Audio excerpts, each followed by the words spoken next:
जाकिर नायक का जो एक भगोड़ा डिक्लेयर है, मलेशिया में बैठा हुआ है और वो इस कैंपेन में अपील अगर कर रहा है तो उसका इस जेपीसी से कोई वास्ता नहीं।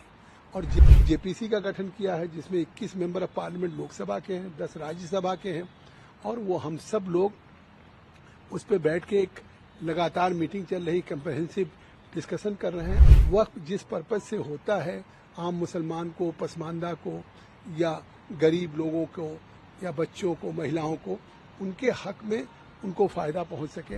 इस पार्लियामेंट्री डेमोक्रेसी में ये कहा जा रहा है कि इस बिल को ही रिजेक्ट कर दीजिए और ये बिल मतलब इस्लाम के और चीज़ों के खिलाफ है। तो आखिर ये बिल तो वक्त का पहले से है।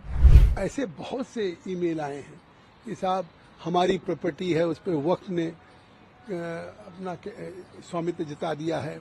ऐसे बहुत से केसेज आ रहे हैं, लोग आज भी मिल रहे हैं लगातार कि हमारे साथ ये एग्रीव्ड हैं कि जाकिर नायक का जो एक भगोड़ा डिक्लेयर है, मलेशिया में बैठा हुआ है और वो इस कैंपेन में अपील अगर कर रहा है तो उसका इस जेपीसी से कोई वास्ता नहीं और जेपीसी का किसी कैंपेन से भी कोई वास्ता नहीं है और न जेपीसी ने कोई क्यूआर कोड जारी किया।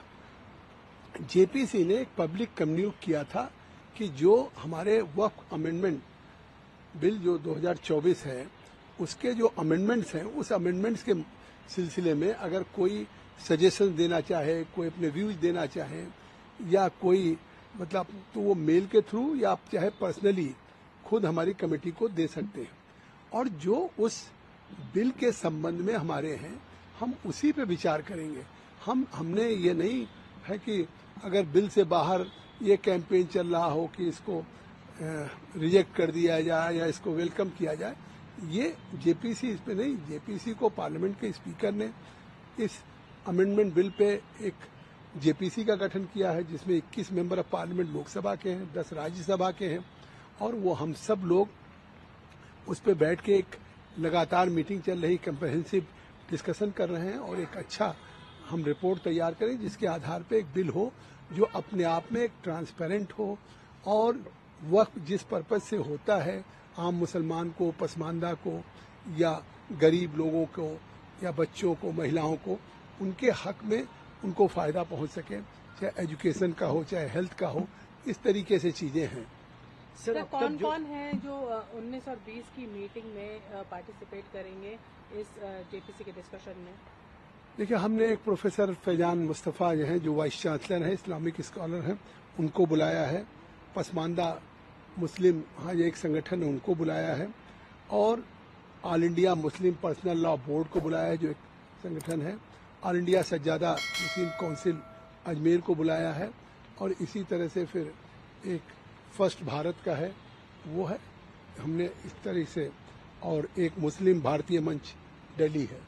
इस तरह से हमने तमाम डिफरेंट ऑर्गेनाइजेशंस को 19-20 में हमने बैठक रखी से बुलाया। अब तक जो सुझाव मिले हैं 88 लाख 84 लाख के आसपास इनबॉक्स मेल पर, क्या सभी सुझावों को जेपीसी कंसीडर करेगी? देखिए, उसमें हम वो सुझाव ही कंसीडर करेंगे कि जिसपे जो अमेंडमेंट से जुड़ा हुआ है कि अमेंडमेंट्स के संबंध में कोई सुझाव दिया या अमेंडमेंट्स को लेकर के कोई अपने व्यूज हैं कि जिसको कि हम रिपोर्ट में हम उस पर डिस्कस कर सकें, अपनी कमेटी के सामने रख सकें। क्योंकि आप देख रहे हैं कि एक लगातार एक कैंपेन कोशिश हो रही है, तो आखिर आज तक के क्या इतिहास में 83 या 84 लाख कोई इस तरीके से ईमेल आए होंगे?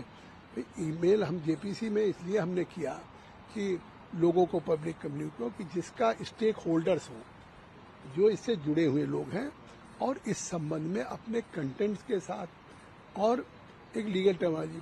अब एक लगातार आप सोचिए कि इस पार्लियामेंट्री डेमोक्रेसी में ये कहा जा रहा है कि इस बिल को ही रिजेक्ट कर दीजिए और ये बिल मतलब इस्लाम के और चीज़ों के खिलाफ है। तो आखिर ये बिल तो वक्त का पहले से है। इसके पहले 1913 में से बना और आज लगातार चाहे 95 में हो या 2013 में हो, कई बार अमेंडमेंट हो चुका है। तो ये नए सिरे से इस तरीके से कैंपेन हो रहा है, चाहे जो भी संख्या या ईमेल आ रही हो, उसमें हम उसी पर विचार करेंगे जो अमेंडमेंट से जुड़े हुए चीजें हैं, जिसमें सुझाव हैं, राय हैं और जिसका वैधानिक है। एक आखिरी सवाल सर, जिस तरीके से अफवाह फैलाने का प्रयास किया जा रहा है, QR code versus QR code, कहा यह जा रहा है कि हिंदू संगठन भी कुछ क्यूआर कोड निकालकर उसका जवाब देना चाहिए, जेपीसी इसको कैसे रोकेगी? क्योंकि इस पर अभी डिस्कशन आप लोगों के पास है, ये भ्रम ना फैले लोगों के बीच में। देखिए, मतलब हमने अगर लोगों से सुझाव मांगे थे तो इसमें कि आप करें QR code versus QR code, इससे जेपीसी का कोई नहीं।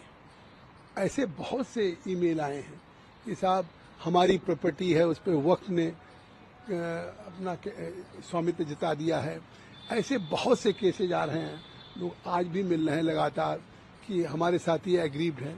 तो इसके लिए मतलब अगर इंडिविजुअल केसेज हैं या लोग एग्रीव्ड हैं या कहीं डिस्प्यूट है, तो ऐसा तो वक्त को लेकर के डिस्प्यूट तमाम चल रहे हैं और उस सारी चीज़ों के लिए एक अमेंडमेंट हो रहा है।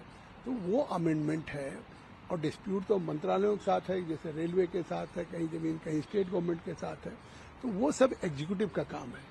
हम जो इस बिल में 44 अमेंडमेंट्स हुए हैं, उस पे हम अपने सभी जो हमारी इस कमेटी के सदस्य हैं उनके साथ लगातार बैठक कर रहे हैं। 19-20 को हम बैठक करेंगे। उसके बाद 26 तारीख से 1 तारीख तक देश के कुछ राज्यों में भी हमारी कमेटी जाएगी। मुंबई जाएगी, अहमदाबाद जाएगी, हैदराबाद जाएगी, चेन्नई जाएगी, बेंगलुरु जाएगी। वहाँ हम वक्फ बोर्ड के लोगों से मिलेंगे, स्कॉलर से मिलेंगे, बार काउंसिल से मिलेंगे। हमारी कोशिश है कि हम ज़्यादा से ज़्यादा स्टेक होल्डर के साथ बातचीत करके एक अच्छा कम्प्रहेंसिव बिल तैयार करें।